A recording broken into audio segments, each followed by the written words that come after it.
I didn't wake up that morning thinking my name would be trending by lunchtime. I didn't think a routine stop for gas would turn into the kind of night that rearranges how you see the world. But yeah, that happened. And once it did, there was no going back to the version of me that thought doing everything right would keep you safe. It started simple, almost boring late summer heat, clinging to everything, one of those small-town gas stations where the lights are too bright and the silence feels heavy, like the place is watching you back. I pulled in just before midnight, suit still on because I'd been traveling all day, tie loose and tired in that bone-deep way you only get after years of responsibility. Not reckless, not rushing, just trying to fill the tank and keep moving. I remember thinking how quiet it was, how the air smelled like hot asphalt and old coffee, and I remember reminding myself to keep it simple, head down, pay leave, because you learn early that simple keeps you alive in places where you don't quite belong, you know what I mean? I stepped out of the car, and before the pump even clicked, headlights washed over me, slow at first, then locked in, and that's when the night shifted. Two officers got out, one older, built like he'd been doing this a long time, confidence bordering on boredom, the other younger, restless eyes already circling my car, like he was searching for permission to be suspicious. The older one told me to turn around and keep my hands where he could see them, not angry, not loud, just certain, like he'd already decided how this story ended. I did exactly that. Hands open, calm voice asked what was going on, and he didn't answer, just looked me up and down, suit to shoes. Then said something like, "Big night for you," with that tone that tells you he's already filled in the blanks about who you are. The younger officer kept circling my car, flashlight everywhere, and that's when I noticed his body cam clipped on but dark.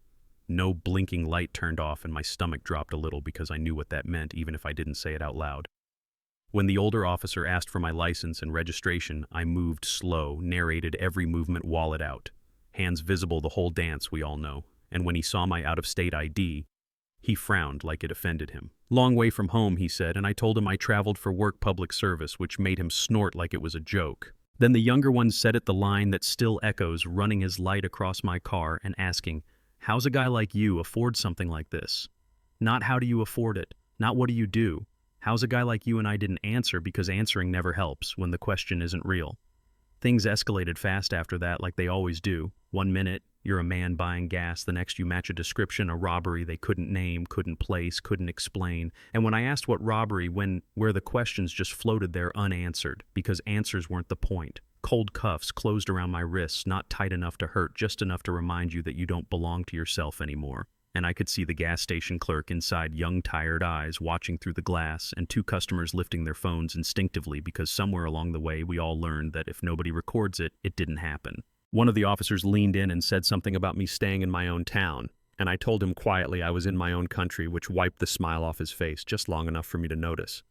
They drove me to the county sheriff's department without lights or sirens fast, like they wanted it done before anyone with sense showed up. And inside it smelled like disinfectant and old coffee, the kind of place that's seen too much and learned not to care. The desk sergeant looked tired but sharp, listened while the older officer filled the room with his version of events: suspicious behavior, failure to comply, possible stolen vehicle. And when the sergeant questioned that, the answer was a shrug and a, you know how it is, which, yeah, I do, unfortunately, do. They inventoried my belongings, wallet, phone keys. One of them glanced at a card in my wallet and tossed it back. Like it meant nothing. The younger one kept staring at my watch, and I could feel that old familiar mix of anger and control battling it out in my chest. I asked for my phone call, calm, polite, and the older officer smiled and said the system was down. I could call in the morning, which was a lie, and the desk sergeant knew it was a lie, but he didn't fight it. He just looked away and printed the receipt.